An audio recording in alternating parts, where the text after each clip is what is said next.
Bismillahirrahmanirrahim. Assalamualaikum warahmatullahi wabarakatuh. Selamat pagi semuanya. Oke, jadi pada pagi hari ini kita akan membahas tentang proses fermentasi dalam makanan. Tapi sebelum kita mulai materi, alangkah lebih baiknya kita berdoa terlebih dahulu. Moga bisa langsung dipimpin oleh Atam. Oke.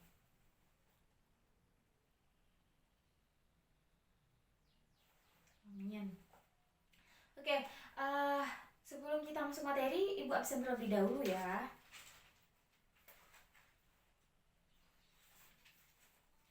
Anton hadir? Oh, Anton hadir ya.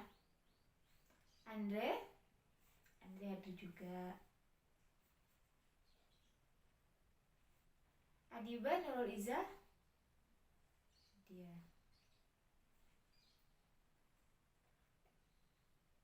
Denelna Fitramida? Dia. Eva Aristian? Kamila? Citra? Bella? Zulfa?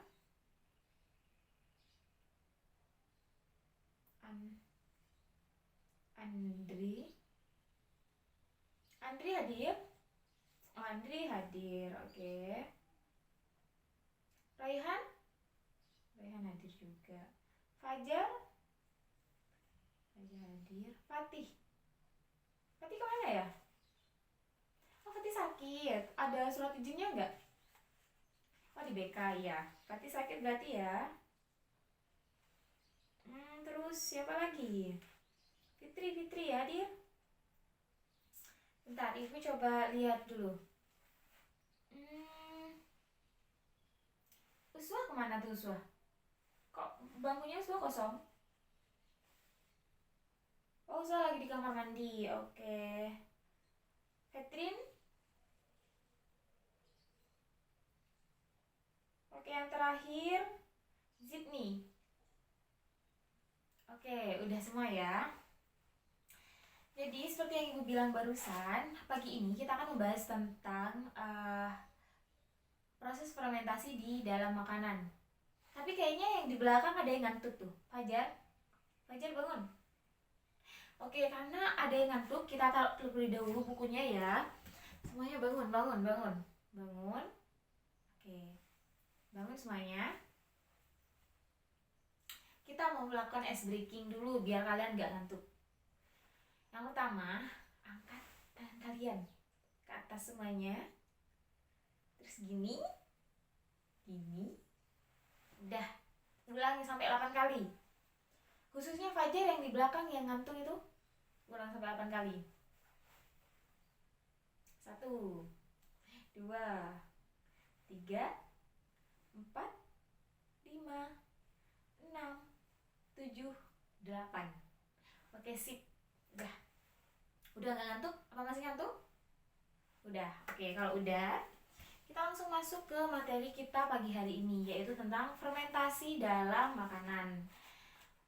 Jadi sebelum Ibu menjelaskan, mungkin kalian tahu ya apa itu fermentasi. Bisa angkat tangan terlebih dahulu baru jawabannya ya kalau udah Ibu tunjuk. Apa itu fermentasi? Oke, Ani.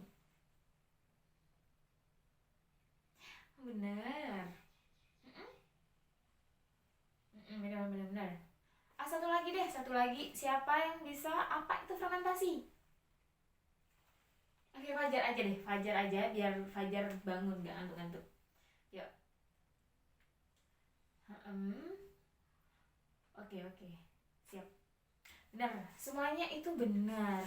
Cuma Ibu di sini mau meluruskan ya, apa itu fermentasi. Yang pertama, bahwasannya fermentasi adalah pengubahan karbohidrat menjadi alkohol dan karbon dioksida atau asam amino organik menggunakan ragi, bakteri, atau juga fungi, atau bisa kombinasi dari ketiga hal tersebut kayak gitu. Terus dan untuk proses fermentasi ini membutuhkan ruangan yang tidak ada oksigen, anaerobik. Kalau nama ilmiahnya itu anaerobik, di mana dalam satu ruangan itu atau dalam satu wadah itu nggak bisa oksigen itu masuk ke dalam wadah tersebut agar bisa menjadi proses fermentasi seperti itu. Nah, jadi dalam proses pembuatan suatu bahan ya yang melalui fermentasi itu harus menggunakan ragi atau enggak fungi atau enggak bakteri, yang mana bakterinya itu harus adalah bakteri yang baik. Kayak kalian tahu Yakult kan? Nah, Yakult itu menggunakan bakteri dari susu biasa menjadi sebuah yogurt, menjadi sebuah Yakult ya namanya. Itu harus menggunakan proses fermentasi yang mana di dalamnya itu melibatkan bakteri baik kayak gitu. Jadi prosesnya tuh gini. Di sini tuh Ibu menjelaskan tentang proses fermentasi pada susu terlebih dahulu ya. Oke, di sini tuh ada susu. Biasanya susu itu dari, kalau nggak dari sapi, dari kambing. Oke, di sini tuh susu. Terus plus ragi. Kalau susu itu kita menggunakan bakteri. Nama bakterinya itu adalah Streptococcus thermophilus. Jadi di sini kita bakterinya menggunakan Streptococcus thermophilus. Biasanya itu dijual di toko-toko farmasi atau enggak di online shop itu juga banyak. Plus ini, terus kita satuin dalam satu ruangan. Kita campur terlebih dahulu susu dan juga bakterinya ini, kemudian kita diamkan di dalam ruangan yang kiranya ruangannya itu nggak ada udaranya gitu, yang udaranya itu nggak kemasukan oksigen sama sekali, supaya bisa fermentasinya itu berjalan dengan baik kayak gitu. Akhirnya jadilah yogurt. Biasanya kalau untuk pembuatan yogurt ini itu membutuhkan waktu sekitar nggak sampai berhari-hari gitu loh, sekitar 1 atau sampai 2 hari itu udah jadi gitu. Terus yang kedua, di sini ibu juga mau mencontohkan tentang fermentasi tempe. Tempe ini mungkin kebanyakan orang sudah tahu ya tentang fermentasi tempe ini. Yang pertama, kita menyiapkan dulu kedelai yang ada, kemudian kita menyiapkan ragi sama kantong plastik. Nah, habis itu kita campur antara ragi dan juga kedelai ini dan sedikit gula. Kemudian kita satuin dalam kantong plastik yang nantinya kita ikat atau enggak dibakar gitu, sehingga enggak ada udara yang masuk. Pokoknya gimana plastik itu tertutup dengan rapat gitu, sehingga bisa tercipta proses fermentasi di sana, yang mana ragi akan mengubah gula menjadi asam amino, yang kemudian gula itu akan mengembang, ragi itu juga akan mengembang, kedelai itu juga akan mengembang, yang mana mereka itu bersatu padu untuk menjadi sebuah tempe. Akhirnya jadilah tempe yang bisa kita nikmati sehari-hari. Dan tempe di sini selain menggunakan ragi, juga menggunakan bakteri Zooxy spp. Jadi bakteri itu banyak sekali macamnya ya. Ada yang, kalau yang barusan susu adalah Streptococcus. Nah, kalau buat tempe ini adalah Zooxy spp. Jadi setiap produk itu beda-beda bakteri yang dipakai. Susu beda, tempe beda, terus kimchi beda. Nah, buat kalian yang K-popers pasti tahu dong makanan kimchi. Nah, kimchi ini juga menggunakan proses fermentasi dalam pembuatannya. Dan kimchi ini terbilang membutuhkan waktu yang cukup lama ya, karena sampai sekitar setengah bulan lebih gitu, 15 hari sampai 25 hari gitu buat proses pembuatan kimchi ini. Kemudian yang biasa kita kenal lagi itu ada donat. Donat itu juga menggunakan proses fermentasi, yang mana donat itu juga menggunakan gula dan ragi gitu sebagai pengembangnya gitu, proses fermentasinya gitu. Ada juga yogurt, donat, tempe, terus asinan. Asinan itu juga menggunakan proses fermentasi ya teman-teman, ya anak-anak. Terus kenapa sih Bu fermentasi itu perlu? Nah, kalau zaman dulu sebelum adanya kulkas, fermentasi ini digunakan sebagai salah satu cara untuk mengawetkan makanan. Contohnya aja gini, susu kalau udah diperas sekarang itu biasanya bertahanlah sampai sekitar 1, 2, atau 3 hari gitu ya. Setelah melakukan proses fermentasi menjadi yogurt, menjadi keju, menjadi mentega, itu bisa menjadi sekitar banyak hari gitu loh. Jadi kayak awet gitu loh, nggak cepat basi. Terus kemudian contohnya barusan susu, terus kedelai. Nah, kalau kedelai di sini kalau udah direbus, terus didiamkan itu akan cepat membasi gitu. Kalau kita jadikan tempe itu akan bertahan sampai seminggu lebih gitu. Itu adalah salah satu teknik yang dilakukan pada zaman dulu. Salah satu tujuan fermentasi itu untuk mengawetkan makanan seperti itu. Terus di sini perlu kalian ketahui bahwasannya ternyata fermentasi ini pertama kali ditemukan di India, yang mana di India itu pertama kali fermentasinya adalah susu yang kemudian menjadi dehi. Kalau bahasa Indonesia itu dehi, India maksudnya. Kemudian apa sih manfaat dari fermentasi ini gitu? Kalau secara umum gitu, nggak yang cuma untuk mengawetkan makanan. Kalau secara umum manfaat fermentasi itu yang pertama yaitu menambah variasi makanan baik dari segi rasa, warna dan lain sebagainya. Yang ibu contohin barusan yaitu susu yang difermentasi menjadi keju gitu ya. Nah dari situ aja, dari tekstur aja itu udah beda ya. Dari yang pertamanya cair menjadi padat. Keju kan padat ya, susu cair. Dari yang warnanya pertamanya putih menjadi kuning. Dari yang rasanya hambar-hambar manis menjadi asin-asin sedap gitu. Itu adalah mengalami proses fermentasi gitu setelah mengalaminya. Itu dan enak gitu loh. Kebanyakan kalau udah difermentasi itu lebih enak, kayak kimchi misalnya, itu dari bahan-bahannya itu sebenarnya nggak terlalu enak gitu. Tiba-tiba diolah difermentasi menjadi sebuah kimchi dan akhirnya banyak sekali disukai oleh masyarakat Korea, juga anak-anak muda Indonesia yang K-popers pasti udah pernah nyobain kimchi, rasanya enak. Terus yang kedua yaitu mengawetkan makanan. Nah mengawetkan makanan barusan udah dijelasin bahasanya itu sebagai salah satu metode untuk di zaman dulu untuk mengawetkan makanan. Terus yang ketiga di sini menambah kandungan nilai nilai dan manfaatnya gitu, menambah nilai nutrisinya gitu. Jadi selain mengubah rasa, warna dan untuk pengawetan, di sini juga mengubah dari segi nutrisinya. Mungkin sebenarnya kalau misalnya kayak fermentasi susu itu sebenarnya emang udah ada nutrisinya, cuma setelah diolah dengan bakteri baik itu bisa nutrisinya bertambah gitu. Contohnya Yakult itu kan dia bisa dia bisa untuk kesehatan usus dan lain sebagainya. Setelah mengalami fermentasi akan mengubah juga nilai dari nutrisinya seperti itu.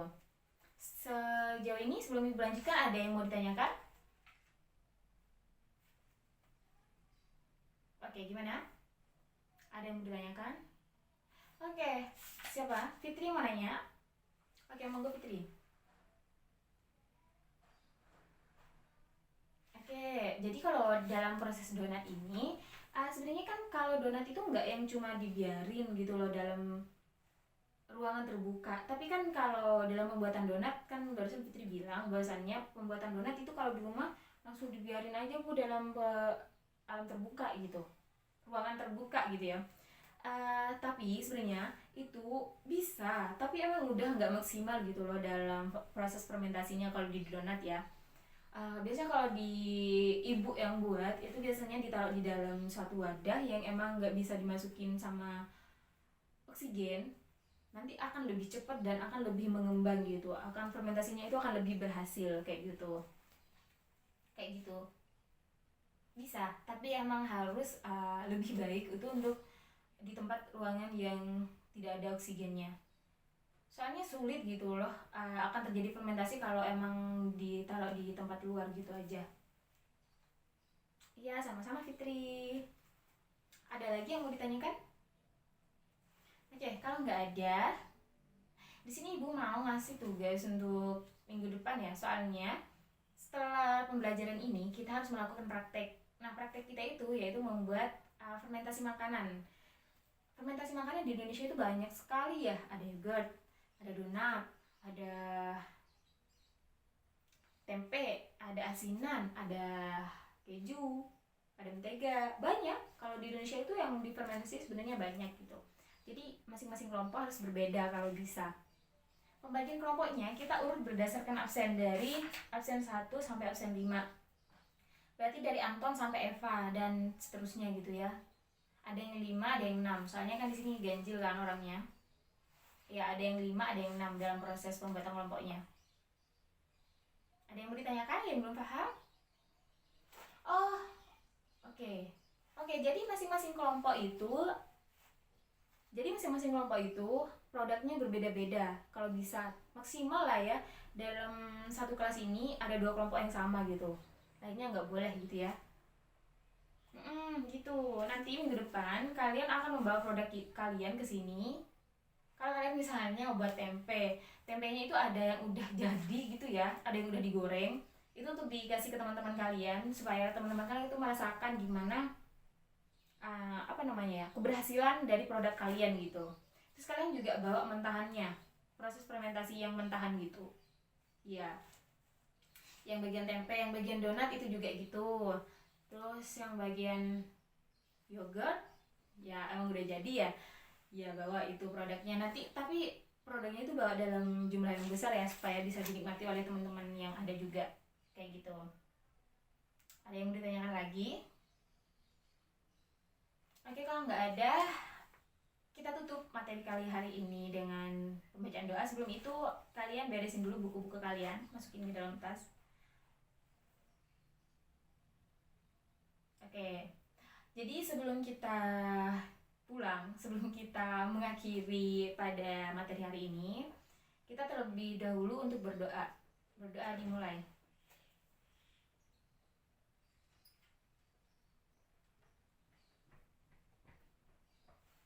Amin ya rabbal alamin. Oke, terima kasih anak-anak. Sampai jumpa minggu depan dan jangan lupa prakteknya ya. Jangan lupa proses fermentasinya.